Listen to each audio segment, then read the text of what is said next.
Playmaker പുരസ്കാരത്തിന് നിലവിൽ വലിയ ബഹുമതിയാണ് ഫുട്ബോൾ ലോകത്തുള്ളത്. International federation of football history statistics ആണ് ഈ പ്ലേമേക്കർ പുരസ്കാരം നൽകാറ്. നിലവിൽ 6 തവണ പ്ലേമേക്കർ പുരസ്കാരം നേടിയ ലിയണൽ മെസ്സിയാണ് ഒന്നാം സ്ഥാനത്ത്.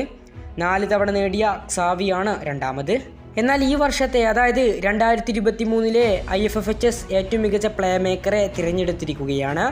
ലിയണൽ മെസ്സിയെ പിന്തള്ളിക്കൊണ്ട് കെവിൻ ഡി ബ്രൂയിനെയാണ് ഇത്തവണ ഈ അവാർഡ് കരസ്ഥമാക്കിയിട്ടുള്ളത്. നിലവിൽ മെസ്സിയെ കൃത്യമായ ലീഡിൽ തന്നെ പിന്തള്ളിക്കൊണ്ട് കെവിൻ ഡി ബ്രൂയിനെ ഈ പുരസ്കാരം സ്വന്തമാക്കി.